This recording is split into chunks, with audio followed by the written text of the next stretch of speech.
언약을 맺은 하나님이라는 제목으로 하나님 말씀 나누도록 하겠습니다.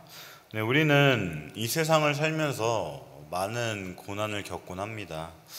그리고 우리는 그 고난에 눈이 멀고 하나님의 역사하심을 잊어버리곤 합니다. 저 또한 마찬가지입니다. 물론 여기 계신 여러분들보다는 다소 짧은 인생을 살았습니다. 그러나 저에게도 분명 고난은 있었으며 버거운 삶의 무게가 무거웠던 때가 있었습니다.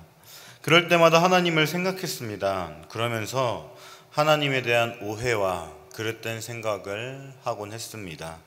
그러나 시편 105편은 그런 우리의 생각을 완전히 날려버리는 말씀입니다. 시편 105편은 상대적으로 굉장히 긴 시편에 해당하지만 그 안에는 이스라엘의 역사를 회고하며 하나님의 언약과 행하신 일을 찬양하고 있습니다. 물론 하나님의 사역과 은총에 대한 사람의 반응은 이 노래의 주제가 아니기에 이스라엘이 광야에서 하나님께 반역한 일을 말하지는 않습니다. 하지만 우리가 이 시편을 보면서 주목할 점은 하나님은 언약을 맺으시고 그 언약을 신실하게 행하시는 분이라는 겁니다. 다시 말해 전적으로 구원을 이루어 가시는 하나님을 찬양하는 것이 시편 105편의 주제라고 볼 수 있죠. 자, 그렇다면 먼저 1절에서 2절은 여호와께 감사하고 그의 이름을 불러 아뢰며 그가 하는 일을 만민 중에 알게 할지어다. 그에게 노래하며 그를 찬양하며 그의 모든 기이한 일들을 말할지어다. 이렇게 말하고 있습니다. 하나님의 선하심을 경험한 사람은 먼저 주님께 감사하게 됩니다. 그리고 이어지는 자연스러운 반응은 하나님이 베풀어 주신 은혜를 주변에 알리는 것입니다. 다른 사람들에게 하나님에 대하여 알릴 기회이기 때문입니다. 먼저 기자는 하나님이 하신 일을 알리려고 합니다. 바로 하나님이 하신 모든 기이한 일들입니다. 하나님은 이스라엘 백성들에게 정말로 많은 일을 행하셨습니다. 그 중에는 정말 신기하고 놀라운 일들도 있었습니다. 대표적으로 애굽에게 내린 10가지 재앙이 있을 겁니다. 또한 바다를 나눠서 출애굽을 시켰던 것이 바로 하나님이었습니다. 이 모든 것이 하나님의 크신 능력이었습니다. 시편 기자는 이러한 놀라우신 하나님, 전지전능하신 하나님의 능력을 기억하고 찬양하고 다른 사람들에게 알리고자 하는 겁니다. 또한 3절에서 4절은 그의 거룩한 이름을 자랑하라. 여호와를 구하는 자들은 마음이 즐거울지로다. 여호와와 그의 능력을 구할지어다. 그의 얼굴을 항상 구할지어다. 이렇게 말하고 있습니다. 이제 기자는 하나님의 거룩한 이름을 자랑해야 한다고 말합니다. 천지를 창조하신 하나님이 누구신지와 주님이 하신 일에 관한 일뿐만이 아니라 주님의 거룩한 이름을 아는 것은 자랑이 되는 겁니다. 주님은 아무에게나 자신을 알리지 않으시고 택한 자에게만 자신의 이름을 알도록 하셨기 때문입니다. 여러분들은 하나님이 자신을 어떻게 계시하셨는지 기억하십니까? 바로 모세에게 떨기나무에서 자신은 여호와라 이렇게 계시한 바가 있습니다. 즉 하나님은 자신의 이름을 특별한 자에게만 알려준다는 것이죠. 그러므로 하나님의 이름을 자랑한다는 것은 우리가 주님과 특별한 관계를 지니고 있음을 온 천하에 공표하는 일이었습니다. 그리고 2번에 걸쳐서 구하라고 말합니다. 여호와의 능력과 여호와의 얼굴을 구하라고 말하죠. 주님이 온갖 이적과 기적으로 함께 하시기를 간절히 바란다는 뜻입니다. 그리고 이것은 자연스럽게 하나님의 보호와 보살핌 아래에 있기를 바라는 마음입니다. 우리는 온전히 주님과 함께 사는 삶을 추구해야 하는 겁니다. 그리고 이 모든 것을 종합해서 우리는 주님의 모든 은총을 기억해야 합니다. 7절은 그는 여호와 우리 하나님이시라. 그의 판단이 온 땅에 있도다. 이렇게 말하고 있습니다. 실제로는 아무래도 시편 105편의 중심 메시지라고 볼 수 있을 겁니다. 하나님은 위대하시고 하나님은 천지를 창조하시고 하나님은 놀라운 기적을 행하시는 분입니다. 그런데 이 하나님을 우리가 왜 찬양하고 감사할 수 있는 겁니까? 바로 하나님이 다른 사람의 하나님이 아닌 우리의 하나님이시기 때문입니다. 그리고 우리는 이것을 기억할 때 현재와 미래에도 주님이 함께 하시며 우리를 돌보실 것이라는 확신이 설 수 있게 되는 겁니다. 여호와는 다른 사람의 하나님도 아닌 우리의 하나님이었습니다. 또한 우리의 왕이신 여호와는 온 세상의 왕이십니다. 그렇기에 하나님의 판단은 이스라엘뿐만이 아니라 온 땅에 있는 겁니다. 세상의 창조주 왕이신 여호와의 통치 흔적이 그가 만들고 다스리시는 온 세상에 충만하다는 겁니다. 이제 시편 기자는 실제로 이스라엘이 어떻게 우리의 하나님이 되셨는지를 말하고 있습니다. 여호와께서 이스라엘의 역사에서 그들에게 베풀어 주신 은총들 몇 가지를 나열하며 하나님은 참으로 온 세상의 찬양과 경배를 받을 만한 신이심을 선언합니다. 그가 회고하는 중심 내용은 선조 때로 거슬러 올라가 이스라엘이 가나안 땅을 소유하게 된 과정을 말하고 있습니다. 그중 본문이 묘사하고 있는 첫 번째는 하나님이 선조들에게 땅을 약속하신 일입니다. 그리고 8절에서 10절은 그는 그의 언약 곧 천대에 걸쳐 명령하신 말씀을 영원히 기억하셨으니 이것은 아브라함과 맺은 언약이고 이삭에게 하신 맹세이며 야곱에게 세우신 율례 곧 이스라엘에게 하신 영원한 언약이라 이렇게 말하고 있죠.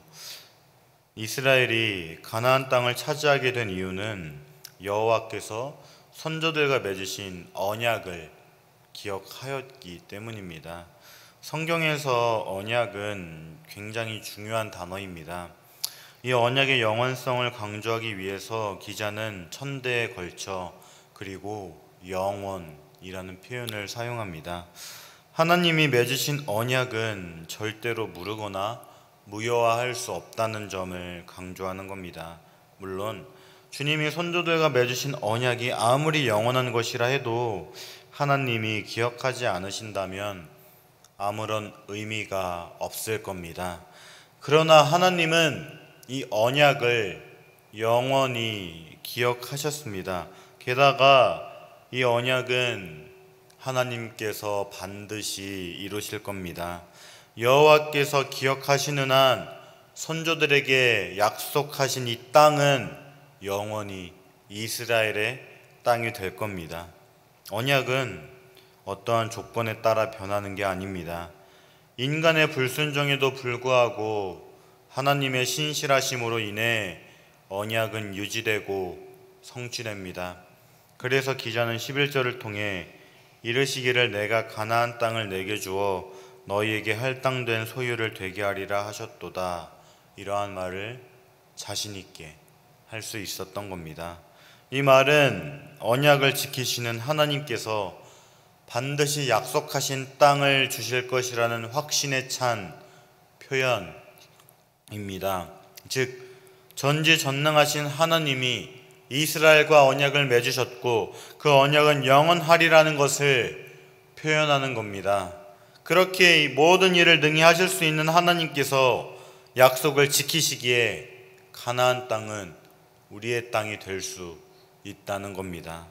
그리고 기자는 12절과 13절을 통해 그때 그들의 사람 수가 적어 그 땅의 나그네가 되었고 이 족속에게서 저 족속에게서 이 나라에서 다른 민족에게로 떠돌아 다녔도다. 이렇게 말하고 있습니다. 이제 그 언약이 어떻게 이루어졌는지를 말하고 있습니다. 우리가 잘 알다시피 하나님은 처음부터 아브라함에게 가나안 땅을 차지하도록 주신 것은 아니었습니다. 그와 그 자손들이 그 땅을 차지할 만한 민족으로 번성하지 못했기 때문이죠.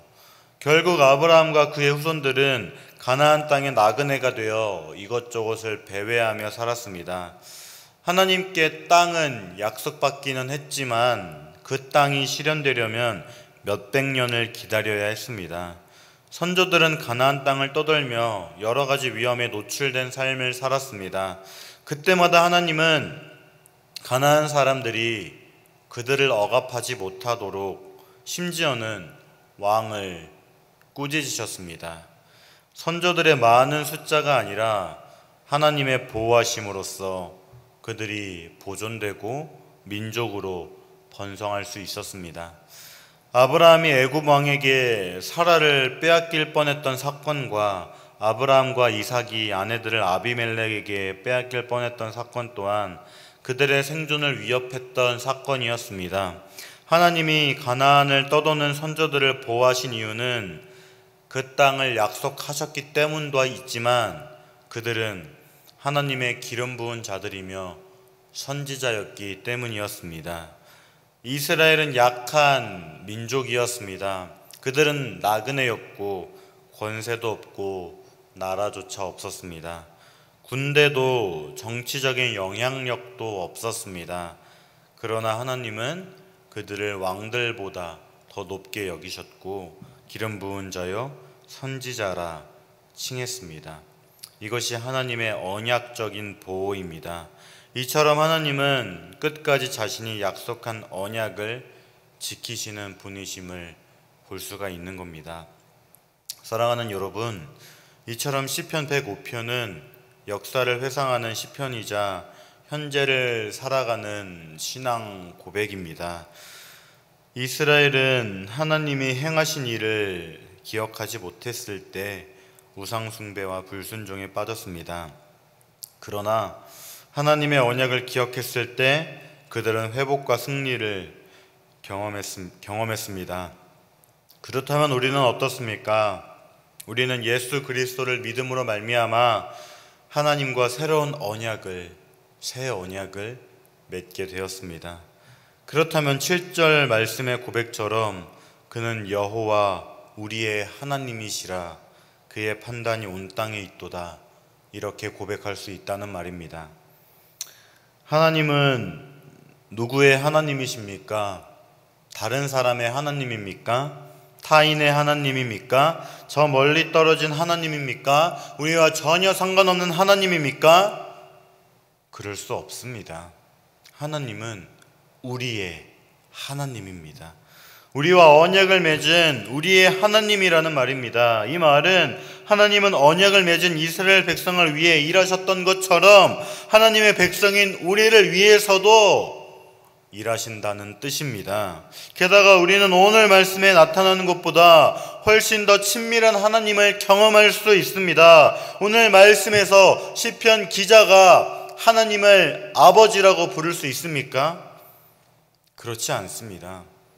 그러나 우리는 성령님으로 말미암아 하나님을 아빠, 아버지라 부를 수 있게 되었습니다.